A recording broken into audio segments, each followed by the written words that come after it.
والآن بن علي يلدرم رئيس الوزراء التركي يقول إن قوات الأمن تفعل ما هو ضروري لحل الموقف. عن أي موقف يتحدث يلدرم؟ يتحدث عن انقلاب عسكري جاري في تركيا من قبل الجيش التركي حسب ما يبدو هنا. نحن نتابع هذه الصور المباشرة نقلا عن NTV التركية، وتظهر فعلا قطع جسر البوسفور من قبل آليات عسكرية.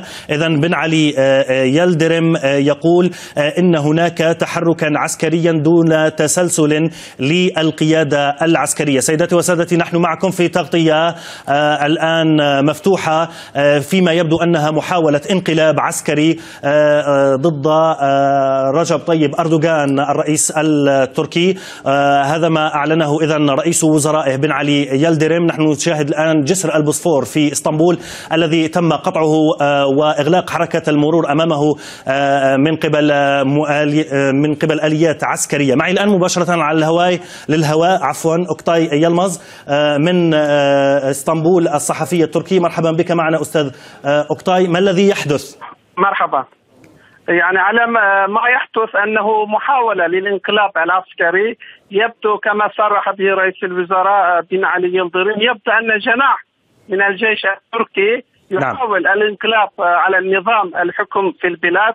طبعا هناك محاولة للسيطرة على المقر العسكري الرئيسي في أنقرة، كما تم قطع في الجسور في اسطنبول، وكذلك إطلاق النار وحركة الدبابات نحو داخل المدن.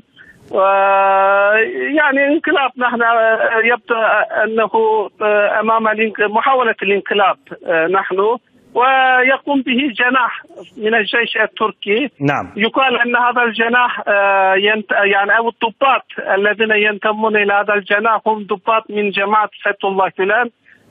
طبعا هناك صراع كان طويل مرير بين جماعة فتح الله جولان وبين نعم سيد أوكتاي تنمية الحكيم.